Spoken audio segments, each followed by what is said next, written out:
So it says that I'm alive. I'm alive. Your son again, talking about prevention of love, which is perhaps the most disturbing experience that I've to deal with. And again,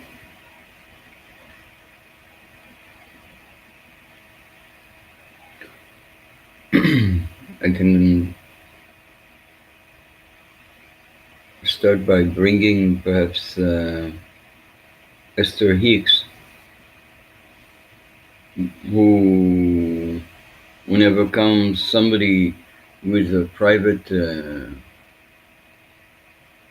difficulty, she would always refer to the greater picture and try to show the general circumstances in which this person, the complaint come from, and the complaints, as everybody knows, are repetitive. They come again and again.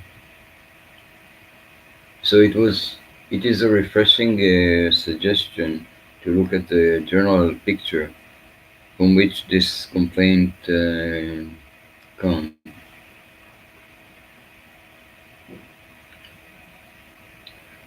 Well, the issue, the story, the feeling, the reality of a twin flame and communion um, is a very unique thing.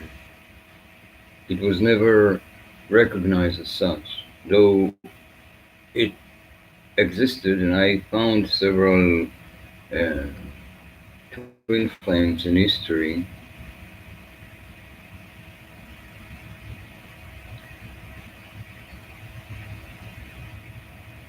But they had to, both of them had to go beyond the limitation of this culture to be able to escape this reality. And that would happen to actually everybody who escapes this reality, whether on his own, um, by what people may call ascension or redemption, or rising to living in in the galaxy, in a cosmic reality, in a planetary world, in a galactic space. So there is a big picture where we are participating, depending on our level of consciousness, depending on what we know about the circumstances, about the picture that we are brought in, we are put in, uh, especially when it comes to relationship. And twin flame, as far as the inner individual projection goes, these projections um, make up the relationship in every unenlightened people. A relationship is something like a storyline with chapter. They are presentation of self. Uh, there is a debate over everything eventually because uh, there is a debate over everything eventually because the mindset is fixed, and it is fixed emotionally in a locked down atmosphere, a locked down emotional body,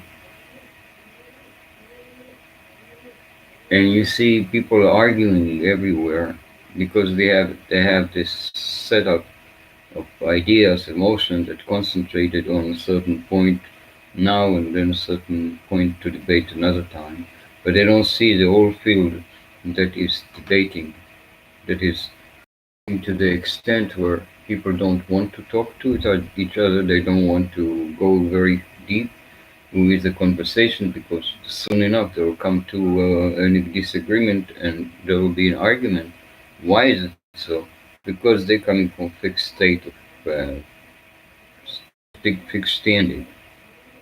And fixed standing is something that deepens and deepens as it has a character of its own, an entity, you can say.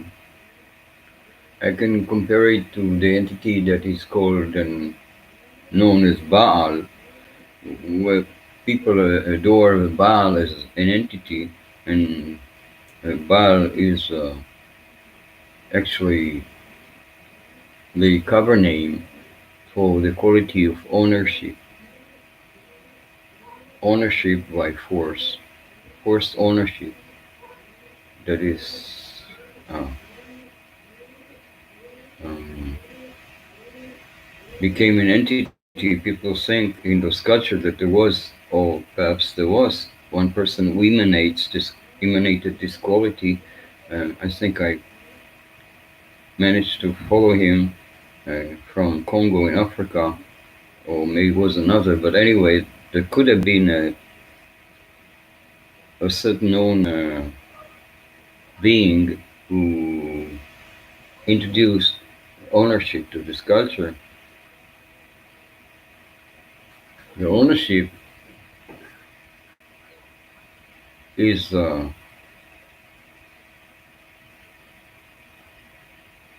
usually people think of owning property, of owning land. People think about owning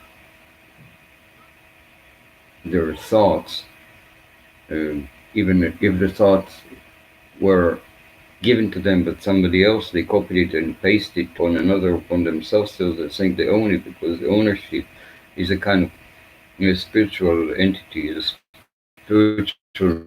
Then in Hebrew, which is my native language, uh, a Baal is the husband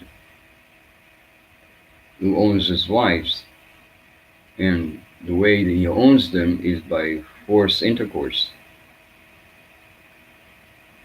forced or without consent anyway. So there's a verb to own in Hebrew has different, understanding, different ways of understanding it. So one of them is actually rape, actually, uh, forceful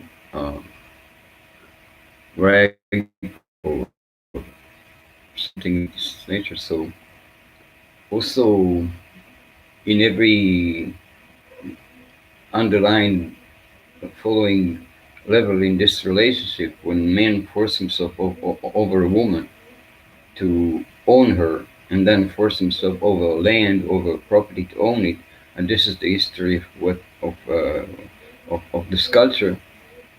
The people own things that they have acquired, big things that have acquired forcefully. So there is a reason for fear on the side of a woman, and there is a real reason because the law uh, put us in this situation, the practical law.